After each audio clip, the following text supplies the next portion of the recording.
Sunitha Williams ను కాపాడింది వినాయకుడేనా? భగవద్గీత చదవడం వల్లే సునీత బతికి బట్టగట్టిందా?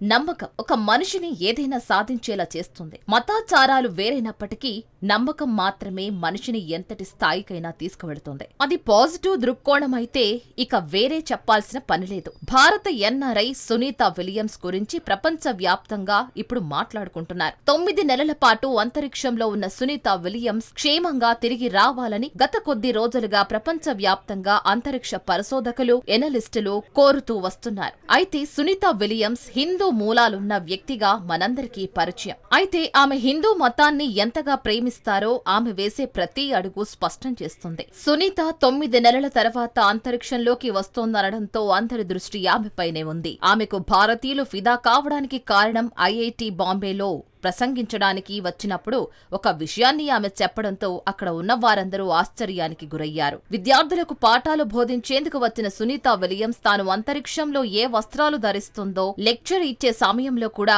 అదేలా వచ్చి విద్యార్థులను సంభ్రమాశ్చర్యానికి గురి చేశారు. సునీతను చూసి విద్యార్థులు ఎంతగానో మురిసిపోయారు. అంతరిక్షంలో ఉన్నప్పుడు భూమి ఆకర్షణ శక్తి వల్ల భూమిపై కాలు మోపడం కుదరదు. అక్కడ ప్రయాణమే ఎంతో దుర్లభం. అయితే తాను అంతరిక్ష కేంద్రంలో బతికి ఉండడానికి కారణాన్ని ఆమె వివరించారు. అంతరిక్షంలో భయపడకపోవడానికి 2 కారణాలున్నాయన్నది. అంతరిక్షంలోకి వెళ్లే ముందు నాతో వినాయక ప్రతిమతో పాటుగా భగవద్గీత తప్పనిసరిగా ఉంటాయని వివరించింది. అంతేకాదు ఆమె చేతిలో ఒకవైపు వినాయకుడు, మరో చేతిలో భగవద్గీతను ఉంచుకుంది. ఆ 2 తనతో ఉన్నంతకాలం దేనికి భయపడబోనని ఆమె చెప్పారు. సునీత విలియమ్స్ సెప్టెంబర్ 19, 1965న జన్మించారు. అమెరికన్ వ్యోమగామి, అంతర్జాతీయ అంతరిక్ష కేంద్రం కమాండర్, రిటైర్డ్ అమెరికన్ నేవీ అధికారి. 9 మంది అంతరిక్షంలో మొత్తం 62 గంటల 6 నిమిషాలు నడకలతో సంచలనం సృష్టించారు. సునీతకు ముందు ఒక మహిళ మాత్రమే ఈ ఫీట్ సాధించారు. అంతరిక్ష నడకలో అత్యధిక గంటలు ప్రయాణించి అత్యంత అనుభవజ్ఞులైన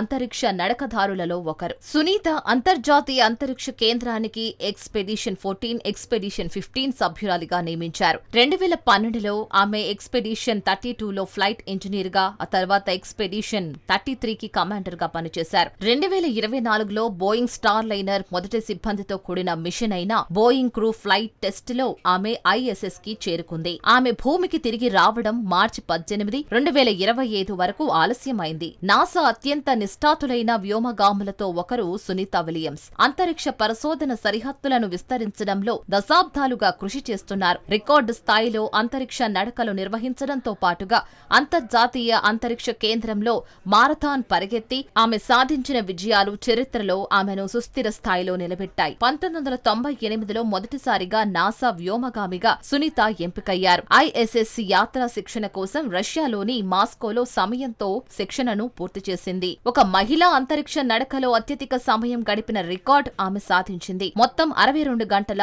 6 నిమిషాల పాటు ఆమె గడిపారు. కక్షలో ఉన్నప్పుడు ఐఎస్ఎస్ ట్రెడ్మిల్ ను ఉపయోగించి బోస్టన్ మారథాన్ ను పరిగెత్తిన మొదటి వ్యక్తి ఆమె. ఐఎస్ఎస్ కి ఫ్లైట్ ఇంజనీర్, కమాండర్ గా వ్యవహరించారు. తాజాగా జూన్ 2024లో సునీత విలియమ్స్ తో పాటు బుచ్ వెల్మోర్ బోయింగ్ స్టార్ లైనర్ అంతరిక్ష నౌకలో దాని మొదటి సిబ్బందితో జూన్ 6న అంతరిక్ష కేంద్రానికి చేరుకోగా బుధవారం తెల్లవారుజామున ఆమె భూమిపైకి చేరుకుంటారు. సునీత విలియమ్స్ తిరిగి రావడం చుట్టూ రాజకీయ ప్రకంపనలు రేగాయి. సునీత విలియమ్స్, బుచ్ వెల్మోర్ అంతరిక్షంలో చిక్కుకోవడంతో భూమిపై రాజకీయంగా పెను ప్రకంపనలకు కారణమైంది. జనవరిలో తిరిగి అధికారంలోకి వచ్చిన అమెరికా అధ్యక్షుడు డొనాల్డ్ ట్రంప్ స్పేస్ ఎక్స్ కు నాయకత్వం వహిస్తున్న సన్నిహితుడు, సలహాదారు ఎలాన్ మస్క్, మాజీ అధ్యక్షుడు జో బైడెన్ వ్యోమగాములను విడిచిపెట్టి రెస్క్యూ ప్లాన్ తిరస్కరించారని విమర్శించాడు.